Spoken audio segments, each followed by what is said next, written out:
सबको नमस्कार।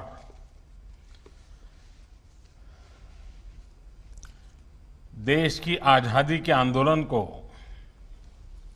धार देने वाली वीर सावरकर और नेताजी सुभाष चंद्र बोस जैसे आजादी के अनेक तपस्वियों से जो धरती जुड़ी हुई है, ऐसी पुण्यस्थली को मैं वंदन करता हूं। आप सभी साथी कोरोना से अंडमान निकोबार द्वीप समूह को सुरक्षित रखने में बहुत प्रशंसनीय काम कर रहे हैं। लॉकडाउन के दौरान आपने जिस प्रकार वहां लोगों की सेवा की है, लोगों को ध्यान रखा है, और आज आपसे विस्तार से मुझे सुनने को भी मिला, लेकिन मैं उस समय भी ये सारी जानकारियां लेता रहता था और मुझे बड़ा संतोष होता था कि भारतीय जनता पार्टी का कार्यकर्ता जिसके संस्कार है कि समाज के लिए जीना, समाज के लिए जूझना और समाज की भलाई के लिए काम करना, एक बीजेपी के कार्यकर्ता ग्रुप में सेवा ही संगठन, इस भाव को आप सब ने इतने कठिन क्षेत्र, द्वीप समूह, दूर दूर घर घर पहुंचाया, और वो भी शब्दों से नहीं, अपने आचरण से पहुंचाया, अपने व्यवहार से पहुंचाया। समाज के प्रति आपकी जो संवेदना है, उस संवेदना की धारा को बहा करके किया। अंडमान के लोगों को, वहां आने वाले पर्यटकों को, बीजेपी के कार्यकर्ता के नाते आपसे जो अपेक्षाएं रहती है, मैं आज आपका सबका इतना डिटेल्ड रिपोर्ट सुनने के बाद मैं कह सकता हूं कि आप इस उत्तम परीक्षा में उत्तम तरीके से पार उतरे हैं। सेवा और समर्पण के इन संस्कारों को हमें समृद्ध करना है, आगे बढ़ाना है। बीमारी हो या व्यापार कारोबार, हर समस्या से निपटने के लिए हम जुटे हुए हैं। हमारे सभी वैज्ञानिक भी इस काम में पूरी तरह लगे हुए हैं। हमारी कोशिश होनी चाहिए कि हम घर घर तक, हर परिवार तक संवाद बनाए रखें। इस मुश्किल समय में हमें सबके काम आना है, लेकिन ये भी सही है कि काम करते करते संकट भी मोलना होता है। हमारे कई कार्यकर्ता भी, हमारे अध्यक्ष जी भी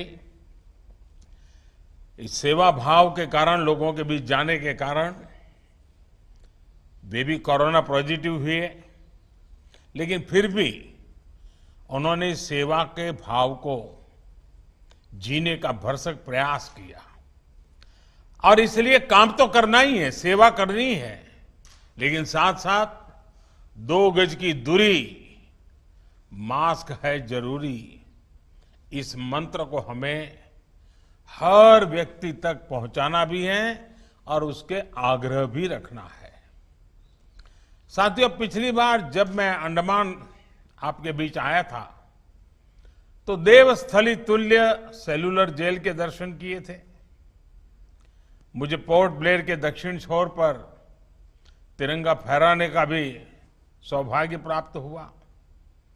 उस समय अंडमान और निकोबार द्वीप समूह के विकास को लेकर आप सभी से भी विस्तृत चर्चा की थी। इस दौरान अंडमान निकोबार द्वीप समूह के संपूर्ण और संतुलित विकास से जुड़े अनेक प्रोजेक्ट्स को मंजूरी भी दी गई थी। ये संतोष की बात है कि अंडमान और निकोबार की मोबाइल फोन कनेक्टिविटी, वहां तेज इंटरनेट की सुविधा देने वाले प्रोजेक्ट के लोकार्पण से एक दिन पहले भारतीय जनता पार्टी के इस कार्यक्रम के कारण एक बीजेपी कार्यकर्ता के रूप में आपके बीच आने का मुझे अवसर मिल गया।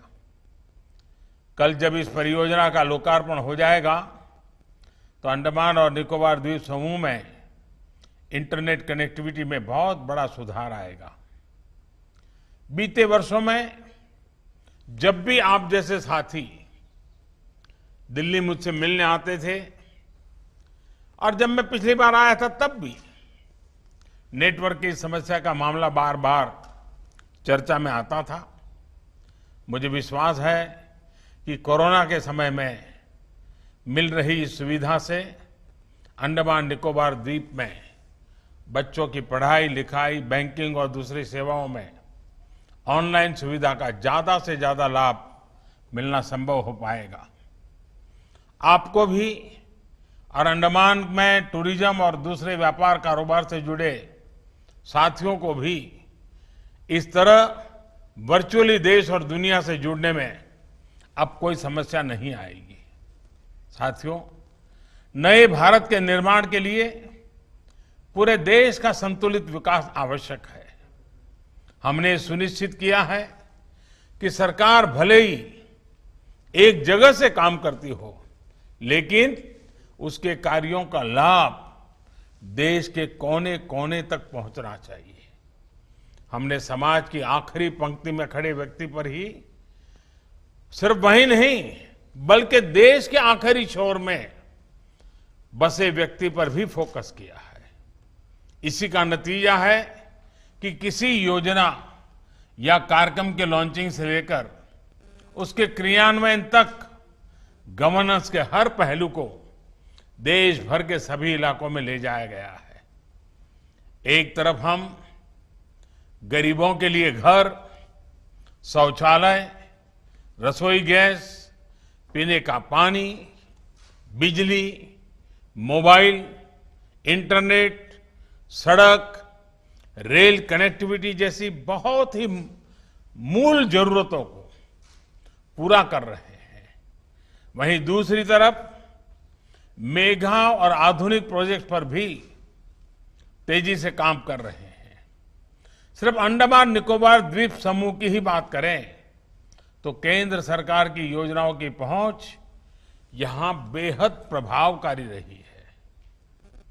एक आइलैंड से दूसरे आइलैंड तक एयर कनेक्टिविटी में सुधार करते हुए देश के बाकी हिस्सों से आइलैंड्स को एयरवेज से भी जोड़ा जा रहा है।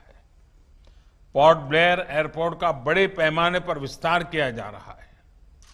भविष्य में लोग सी प्लेन्स के माध्यम से स्वराज द्वीप, शहीद द्वीप और लॉन्ग आइलैंड की यात्रा कर सकेंगे। इस पर भी काम जारी है।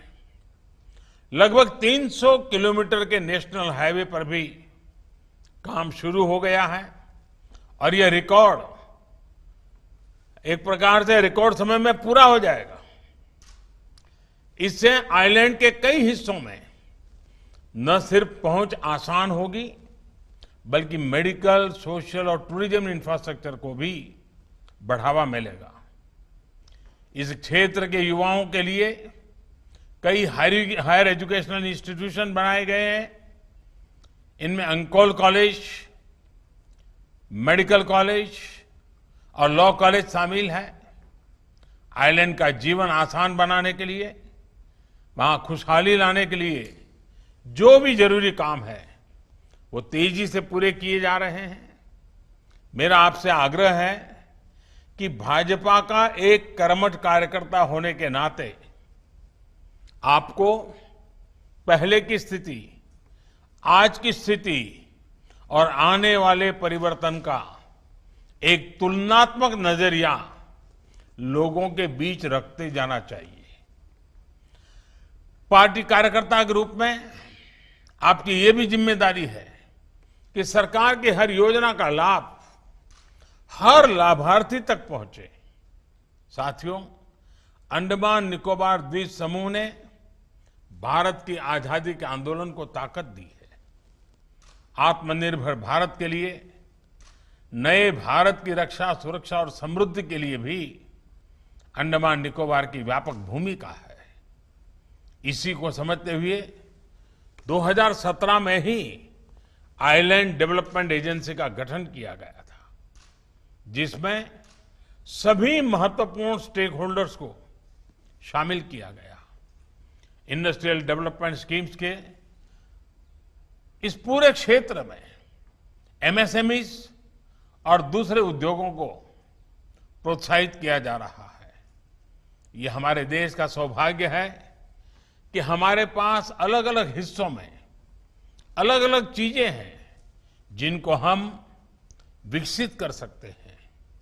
जैसे अंडमान और निकोबार में से सी फूड हो, ऑर्गेनिक प्रोडक्ट्स हो, कोकोनट बेस्ड प्रोडक्ट्स हो, इनसे जुड़े उद्योगों को हम बल देने वाले हैं। अंडमान और निकोबार के 12 आइलैंड्स का चयन किया गया है, जहां हाई इंपैक्ट प्रोजेक्ट का विस्तार किया जाएगा। साथियों, ब्लू इकोनॉमी के लिहाज से, ट्रेड के लिहाज से अंडमान और निकोबार स्ट्रेटेजिक लोकेशन पर है। ये चेन्नई पोर्ट, कोलकाता पोर्ट और बांग्लादेश के मोंगला पोर्ट सहित कई पोर्ट से बहुत कॉम्पिटिटिव डिस्टेंस पर स्थित है। समंदर के जरिए माल ढुलाई का काम तेज गति घट रहा है। ऐसे में गहरे पानी की सुविधा वाला प्रस्तावित ट्रांसशिपमेंट हब अंडमान और निकोबार को वैश्विक समुद्री व्यापार का प्रमुख केंद्र बना देगा। आने वाले समय में अंडमान निकोबार ब्लू इकोनॉमी का पोर्ट, मैरीटाइम और स्टार्टअप के हब के रूप में विकसित होने वाला है। साथियों, आप सभी जागरूक साथियों से चर्चा करने का मुझे मौका मिला, आपसे कई बातें सुनने का मौका मिला और गरीबों के लिए किस प्रकार से आप सक्रिय थे, इन सारी बातों को सुनकर के मुझे भी एक नई प्रेरणा और ऊर्जा मिली है। आप पार्टी के कार्यक्रमों को लगातार आगे बढ़ाते रहिए, स्वच्छता के संकल्प को और आगे बढ़ाते रहिए। और आपने मुझे दिगलीपुर आने का निमंत्रण दिया, इसके लिए मैं आपका बहुत आभारी हूं। और मुझे जरूर खुशी होगी कि कभी न कभी ऐसी सुविधा बने कि मैं भी आपके बीच में आऊं और आप लोगों ने जो सफाई का काम किया है वहां की पंचायतों ने, वो मैं खुद देखूं, मुझे अच्छा लगेगा। देखते हैं कैसे बनता है। सिंगल यूज प्लास्टिक को लेकर जो अभियान हमने छेड़ा है, उससे भी लोगों को जोड़ना बहुत जरूरी है। और देखिए, जहां टूरिज्म का क्षेत्र होता है वहां पर सफाई ये सबसे बड़ी ताकत होती है। और इसलिए मुझे विश्वास है कि अंडमान निकोबार के सभी द्वीपों पर स्वच्छता के विषय में बहुत ही आग्रही बनना पड़ेगा, जो टूरिज्म के लिए एक बहुत बड़ी ताकत बनेंगे। अंडमान निकोबार के हर बीच को, हर समंदर को हमें शुद्ध रखना है, स्वच्छ रखना है। ये हमारे इकोसिस्टम के लिए भी जरूरी है और आने वाले समय में टूरिज्म के लिहाज से भी ये जरूरी है। साथियों, मुझे वैसे तो कल बात करने का मौका मिलने ही वाला है, लेकिन आज पार्टी का कार्यक्रम था और मुझे आज आपको सुनने का मौका मिलने वाला था। कल का कार्यक्रम की रचना तो ऐसी है कि जिसमें मुझे बोलना है, लेकिन मेरे लिए खुशी है कि मुझे दूर दूर इन द्वीपों में बैठे हुए और दिन रात लोगों की सेवा में लगे हुए साथियों को सुनने का मौका मिला। मैं हमारे राष्ट्रीय अध्यक्ष श्रीमान नड्डा जी का भी बहुत आभारी हूं कि उन्होंने आज इस कार्यक्रम में मुझे निमंत्रित किया, आप सबसे बातचीत करने का मुझे अवसर दिया और विशेषकर से आपको सुनने का अवसर दिया, क्योंकि इससे पता चलता है कि कितने कार्यकर्ता कितने सेवा भाव से और जब लोगों को लगता है भाई कहीं कोरोना घर में आ जाएगा तो उसके बजाय चिंता किए बिना, खुद की परवाह किए बिना लोगों की चिंता की, ये अपने आप में बहुत ही प्रेरक है। मुझे विश्वास है कि आप सबका ये काम जरूर रंग लाएगा।